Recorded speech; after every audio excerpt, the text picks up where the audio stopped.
اللہ تعالیٰ قرآن مجید میں ایک مقام پہ ارشاد فرماتا ہے وما اصابکم من مصیبۃ فبما کسبت ایدیکم ویعفو عن کثیر، جو تمہارے اوپر کوئی مصیبت آتی ہے وہ تمہارے ہاتھوں کی کمائی ہے، تمہاری اپنی کرتوتوں کا نتیجہ ہے، اور اللہ تعالیٰ بہت ساری چیزوں سے درگزر فرماتا ہے۔ یہ اس کی کرم نوازی ہے کہ وہ درگزر فرماتا ہے اور کبھی کبھی گرفت کرتا ہے۔ اگر وہ ہر کوتاہی پر گرفت کرنے لگے تو قرآن مجید میں ایک دوسرے مقام پہ ارشاد فرمایا کہ لوگوں کے ظلم کی وجہ سے، بے جا کاموں کی وجہ سے اللہ اگر گرفت کرنے لگے تو زمین کی چھاتی پر ایک چوپایا بھی زندہ نہ بچ پائے۔ تو اللہ جل شانہ اپنے بندوں کو معاف بھی فرماتا ہے اور ان کی گرفت بھی کرتا ہے۔ پچھلی امتیں جب گناہوں میں مبتلا ہوتی تو ان کو تنبیہات کی جاتی، ان کو سمجھایا جاتا انبیاء علیہ السلام کے ذریعے سے، اور انہیں چھوٹے عذاب کے جھٹکے دے کر کے تنبیہ کی جاتی، لیکن جب وہ قومیں نہ سنبھلتی تو اللہ تعالیٰ جل شانہ ان کے اوپر عذاب استیصال نازل کرتا۔ عذاب استیصال یہ ہے کہ وہ قومیں وجود سے مٹا دی جاتی۔ اس امت پر اگرچہ یہ کتنے بڑے جرم ہی کیوں نہ کریں، ان پر عذاب استیصال نہیں آئے گا۔ اللہ کے محبوب صلی اللہ علیہ وآلہ وسلم کا پاکیزہ وجود اور حضور کی رحمت کی تنی ہوئی چادر ہمارے لیے بچاؤ کی ضامن بن جاتی ہے، اور ہم اللہ تعالیٰ کی طرف سے آنے والے عذابوں سے بچ جاتے ہیں۔ کفار مکہ نے باقاعدہ مطالبہ کیا، اے اللہ اگر تیرا یہ رسول سچا ہے فامطر علینا حجارۃ من السماء، تو آسمان سے ہمارے اوپر پتھر نازل کر۔ تو حضور صلی اللہ علیہ وآلہ وسلم کے رب نے کیا جواب دیا؟ وما کان اللہ لیعذبہم وانت فیہم، محبوب اللہ کی یہ شان نہیں ہے کہ تو ان کے اندر رہتا ہو اور میں ان پر عذاب نازل کروں۔ حالانکہ پچھلی امتوں پر عذاب نازل ہوا اور یہ امت خود عذاب مانگ رہی ہے۔ کفار نے عذاب طلب کیا لیکن کہا کہ محبوب تیری وجہ سے میں ان پر عذاب نازل نہیں کروں گا، اگر ان کی رحمت نہ ہو درمیان میں ابھی آگ لگ جائے دونوں جہاں میں۔ تو وہ عذاب استیصال جو قوموں کے وجود کو مٹا دیتا ہے، امت مصطفیہ پر، حضور علیہ السلام کے غلاموں پر وہ کبھی بھی نہیں نازل ہوگا، لیکن آزمائشیں، ابتلائیں اور سزائیں ان کو وقفے وقفے سے دی جاتی ہیں تاکہ یہ سنبھل جائیں اور اپنے اعمال کو درست کریں اور اپنا محاسبہ کریں۔ اگر وہ اس کے باوجود بھی نہ سمجھیں تو اللہ تعالیٰ جل شانہ کی سخت ناراضگی کا موجب ہے۔ اہل ایمان پر جو ابتلائیں آتی ہیں، جو آزمائشیں آتی ہیں، اس پر جب وہ صبر کرتے ہیں اور اللہ کی طرف رجوع کرتے ہیں تو ان کو اس کا اجر اور اس کا صلہ دیا جاتا ہے۔ حضور نبی رحمت صلی اللہ علیہ وآلہ وسلم نے ارشاد فرمایا کہ مومن کے پاؤں میں کانٹا بھی چبھتا ہے تو وہ بھی اس کے گناہوں کا کفارہ بنتا ہے، وہ بھی اس کے لیے بہتری کا ضامن بن جاتا ہے۔ تو جو وبائیں آتی ہیں، تکلیفیں آتی ہیں، تو وہ اس کے لیے بہتری کی ضامن ہوتی ہیں۔ اسی لیے تو وباؤں سے جو اللہ پر یقین رکھتے ہوئے انتقال کرتے ہیں وہ شہید کے زمرے میں آتے ہیں۔ کتنا بڑا درجہ ہے شہادت کا، لیکن ان کو یہ نصیب ہوتا ہے۔ وہ اپنے آپ کا محاسبہ کرتے ہیں۔ کیسے ہمیں پتہ چلے کہ جو مصیبت ہمارے اوپر آئی ہے وہ سزا ہے یا ابتلا ہے؟ تو علماء نے کہا کہ جو وبا، جو مصیبت، جو تکلیف تمہیں پہنچتی ہے اس پر اگر تمہیں اللہ کی طرف رجوع نصیب ہوتا ہے تو وہ ابتلا ہے، اس سے تمہارے درجے بلند ہوں گے، تمہارے گناہ مٹیں گے۔ اور اگر ان آزمائشوں، ان امتحانات اور ان وباؤں کے باوجود بھی تمہارا اللہ کی طرف رجوع نہیں ہوتا اور تم اسی طرح اپنی زندگی کو گزارتے ہو جس طرح اس سے قبل گزارتے ہو تو وہ تمہارے لیے سزا ہے۔ تو مجھے اور آپ کو اس موقع پر دیکھنا ہوگا کہ ہم کس مرحلے سے گزر رہے ہیں، ہماری کیفیت باطن کیا ہے۔ کیا یہ خوف و ہراس کا عالم اور یہ وبائی امراض اور اس وقت بھی دنیا کے اوپر جو کیفیت ہے وہ ہمارے لیے اللہ کی قربت کا سبب بن رہی ہے، رجوع اللہ کا ذریعہ بن رہی ہے، توبہ و استغفار کا سبب بن رہی ہے؟ ہم اللہ تعالیٰ جل شانہ کی قربت حاصل کرنے کے لیے کوشاں ہو گئے ہیں، یا کہ ہمارے رویے، ہمارا طرز زندگی اور ہمارا انداز معاشرت بالکل تبدیل نہیں ہوا اور ہم جس طرح کی زندگی پہلے گزار رہے تھے اس طرح کی ہی زندگی بسر کر رہے ہیں؟ تو پھر یہ ہمارے لیے سزا ہے، ورنہ ہمارے لیے ابتلا ہے، آزمائش ہے، امتحان ہے، اور ہم اس میں اللہ کی قربت کے ذریعے سے اللہ کی پناہ میں آ کے سرخرو ہو رہے ہیں، کامیاب اور بامراد ہو رہے ہیں۔ یہاں ہمیں دیکھنا ہوگا کہ اس وقت سسکتی انسانیت کے لیے ہمارا رویہ کیا ہے۔ کیا ہم نے اشیاء خرد و نوش سے لے کر کے ضروری ادویات تک اور انسانی ضرورت کے لیے اس وبا سے بچنے کے لیے جو ماسک پہنا جاتا ہے اس کو حصول زر کا ذریعہ بنایا، یا کہ ہم انسانیت کی خدمت کے لیے اس وقت میدان عمل میں موجود ہیں؟ تو ہم اپنے عمل سے، اپنے رویے سے اپنے آپ کو جج کر سکتے ہیں، اپنے آپ کو دیکھ سکتے ہیں۔ اقبال نے کہا تھا اپنے دل سے پوچھ، ملا سے نہ پوچھ۔ تو ہمیں اپنے اندر سے فتویٰ ملتا ہے ہم کس جگہ پہ کھڑے ہیں، تو ہمیں اس حوالے سے اپنے آپ کو دیکھنا چاہیے۔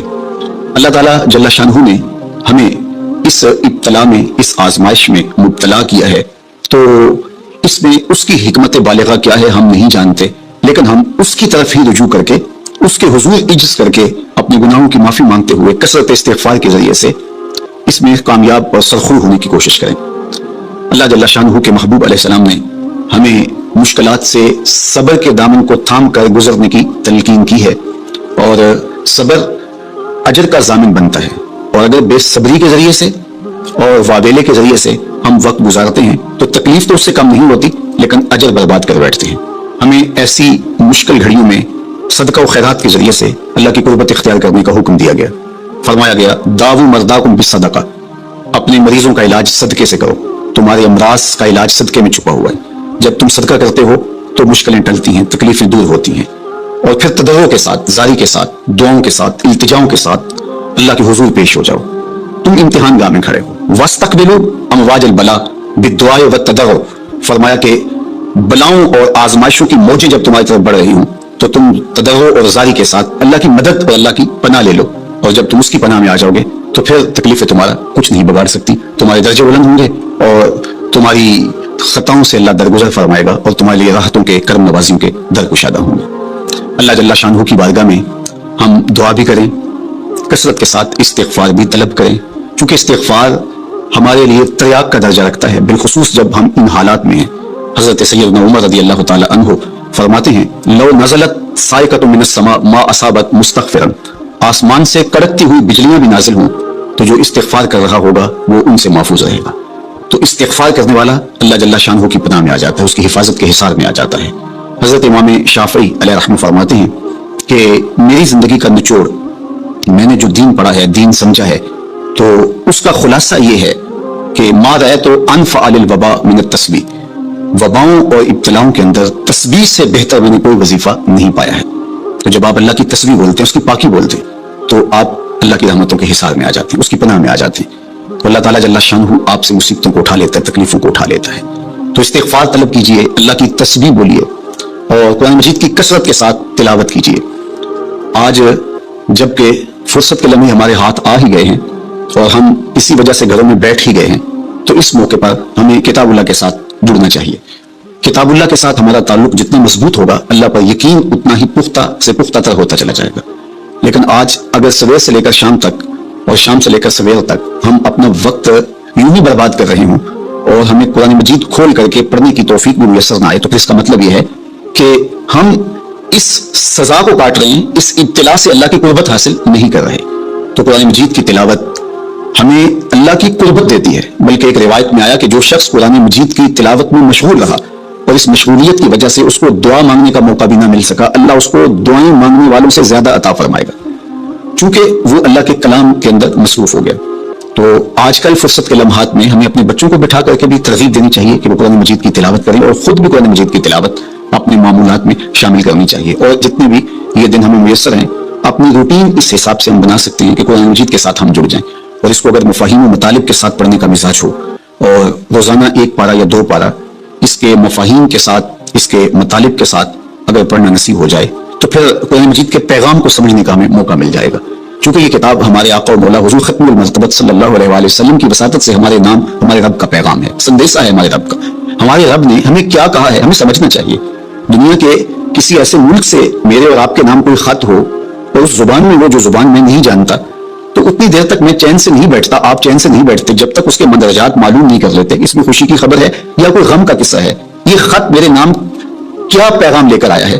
تو صاحب یہ قرآن حضور کی معرفت، ہمارے نام، ہمارے رب کا خط ہے، تو ہمیں دیکھنا ہوگا کہ اس کتاب نے ہمیں کیا پیغام دیا ہے، اس کتاب کا حکم نامہ ہمارے نام کیا ہے، اور پھر ہم اس کتاب کو اپنی زندگی میں اتار کر کے اپنے شب و روز کے اندر شامل کر کے اس کی تعلیمات کو ایک پاکیزہ اور ستھرے مسلمان بن کے ابھر سکتے ہیں۔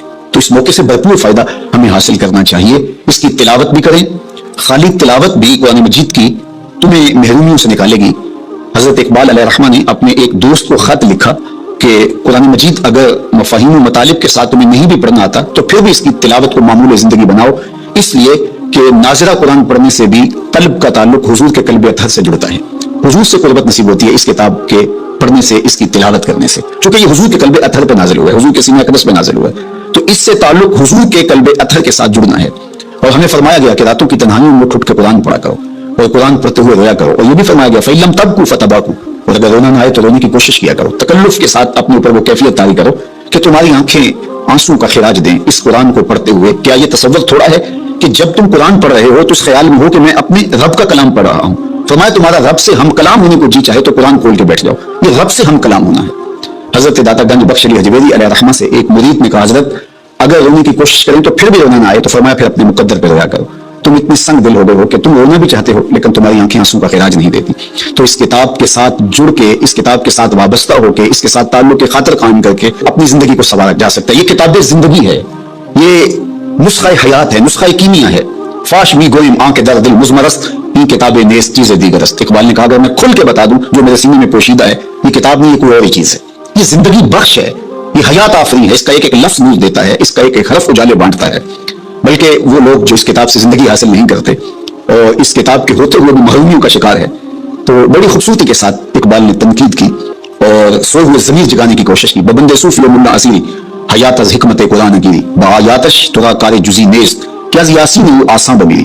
اقبال کہتے ہیں تو جاہل صوفی اور کاہل ملا کے ایسے پھندے میں پھنسا کہ تو نے قرآن سے زندگی تلاش نہیں کی، قرآن کی آیتوں سے تجھے صرف اتنا سروکار ہے جب تیرے بوڑھے کی روح اٹک گئی تو سورہ یاسین لے کے بیٹھ گیا کہ میں اس کی تلاوت کروں اور اس کی روح آسانی سے نکل جائے۔ اقبال کہتے ہیں اس میں کوئی شک نہیں ہے، مرنے والے کو اس کا فائدہ ہوتا ہے، لیکن مجھے افسوس اس بات کا ہے کہ اس قرآن سے بھی تو نے مرنا ہی سیکھا، کاش اس قرآن سے جینا سیکھ لیا ہوتا۔ یہ تجھے زندگی کے کرینے سکھاتا، تجھے اسلوب حیات بتاتا، تجھے جینے کا طریقہ بتاتا، تجھے محمد عربی کی دہلیز پہ لے جاتا، تمہیں خدا کی قربت دیتا، خشیت الہی کو اجالہ دیتا۔ یہ کتاب زندگی بخش اور حیات آفری تھی، تو نے کیوں اس کتاب کے ہوتے ہوئے اپنے آپ کو محرومیوں کے سپرد کر دیا؟ تو یہ موقع ہمیں ملا ہے زندگی کی گہما گہمی میں، زندگی کی چکا چون میں، سویر سے شام تک، شام سے سویر تک بھاگم بھاگ لگی تھی، تو کسی وجہ سے لمحے فرصت کے ہاتھ آ ہی گئے ہیں، تو آئیے ہم اپنا ربط کتاب اللہ سے جوڑیں، قرآن سے جڑ جائیں اور اس کی تلاوت کو شعار زندگی بنا لیں۔ گھر تو می خواہی مسلمان زیستن نیست ممکن جز بقرآن زیستن، اگر تو مومن بن کے مسلمان بن کے جینا چاہتا ہے تو قرآن کے بغیر تیرا ایک لمحہ بھی نہیں بیت سکتا۔ تو اس کتاب کے ساتھ ہمیں وابستہ ہونا چاہیے، روزانہ 1-2 پارے خود بھی پڑھنے چاہیے اور اپنے بچوں کو بھی اس کی ترغیب دینی چاہیے۔ روزانہ ہماری صبح کا آغاز تلاوت کلام مجید سے ہو تو زندگی کتنی خوشگوار، پر نور، تاباں اور منور ہوگی۔ تو اس موقع پر میں مشورہ دوں گا اپنے جملہ ناظرین سے، سامعین سے، کہ وہ کتاب اللہ کے ساتھ جڑ جائیں اور یہ کتاب دیکھنا کہ کیسے موتی اچھال کے تمہاری گود میں ڈالتی ہے۔ یہ دنیا کی واحد کتاب ہے جو اپنے قاری کو اس کے نفسیات کے مطابق، اس کے مبلغ علم کے مطابق، اس کے ظرف کے مطابق اس کو عطا کرتی ہے۔ دنیا کی کتنی کتابیں ہیں جو ایک عام شخص کے لیے تو دلچسپ ہیں، لیکن جو علم کی بلندیوں پر اڑ رہا ہے تو اس کے لیے اس کتاب میں کچھ بھی نہیں ہوتا، اور کتنی کتابیں ہیں جو اہل علم کے لیے تو سرمایہ ہیں، لیکن جو نچلے درجے کا عام شخص ہے اس کو اس کی سمجھ ہی نہیں آتی۔ لیکن قرآن ایک ایسی کتاب ہے، اس کو جس طبقہ زندگی سے تعلق رکھنے والا پڑھے، چاہے وہ ایک عام شخص ہو اور چاہے وہ بہت بڑا مدقق ہو، جو بھی پڑھے قرآن اس کو اس کے ظرف کے مطابق فیض دیتا ہے۔ ہم ہوئے، تم ہوئے کہ میر ہوئے، اس کی زلفوں کے سب ہی اسیر ہوئے، یہ اس کتاب کا اعجاز ہے، اس کتاب کا کمال ہے، اور یہ اپنے پڑھنے والوں کے لیے آسان ہے، رشد و ہدایت کی ضامن ہے اور اللہ کی قربت کا ذریعہ ہے، ہمیں زندگی گزارنے کا اسلوب دیتی ہے اور حیات آفری کتاب ہے۔ تو اس کے ساتھ ہمیں جڑنا چاہیے اور اس موقع سے ہمیں بھرپور فائدہ حاصل کرنا چاہیے۔ ایک بات میں یہ بھی عرض کرنا چاہوں گا کہ اس موقع پر خاص طور پہ ہمیں تھوڑا سا اپنا محاسبہ کرنے کے لیے بھی وقت مل گیا ہے۔ بھاگ دوڑ کے اندر صبح سے شام تک ہمیں اپنے آپ پر غور کرنے کا موقع نہیں ملا اور مقصد حیات کو سمجھنے کی فرصت نہیں ملی۔ ہم کیوں آئے تھے دنیا پر؟ مقصد زندگی کیا تھا؟ کیا رزق کمانا ہی مقصود حیات تھا؟ چلو حلال ہی صحیح، یہ تو کام چیونٹی بھی کرتی ہے، صبح اپنی بل سے نکلتی ہے، کسی کو ضرر نہیں دیتی، تکلیف نہیں پہنچاتی، حلال رزق جمع کرتی ہے اور شام تک وہ اس کام میں لگی رہتی ہے۔ موسم برسات کے لیے بھی جمع کرتی ہے، اپنے بچوں کے لیے بھی ضرورت پوری کرتی ہے، کسی کو تکلیف بھی نہیں پہنچاتی۔ اگر یہی وظیفہ حضرت انسان کا ہے تو پھر انسان میں اور حیوانات میں، بہائم، وحوش، طیور میں فرق کیا ہوا؟ یہ اشرف المخلوقات پھر کس بات پہ ہوا؟ تو کیا یہ انسان کے لیے باعث شرف ہے؟ نہیں، انسان کے لیے شرف کا سبب کوئی اور ہے۔ اس نے اپنے مقصد کو سمجھنا تھا، آنے کے مقصود کو جاننا تھا، اور جو اپنے مقصود زندگی کو ہی نہیں سمجھ پایا تو قرآن نے ایک مقام پہ ارشاد فرمایا من کان فی ھذہ اعمی فہو فی الآخرۃ اعمی، جو اس دنیا میں اندھا رہا کل قیامت کے دن بھی نابینا اٹھایا جائے گا۔ اس سے ان آنکھوں کی بینائی مراد نہیں ہے، وہ تو حدیث پاک میں آتا ہے جو آنکھوں سے آزمایا گیا، ان دو محبوب چیزوں سے آزمایا گیا، تو اس کو اللہ تعالیٰ اس کے بدلے میں قیامت کے دن اجر دے گا، صلہ دے گا۔ دنیا کے اوپر اگر کسی کو بینائی نہیں دی گئی تو کتنی بڑی آزمائش ہے، جہاں اندھیرا ہے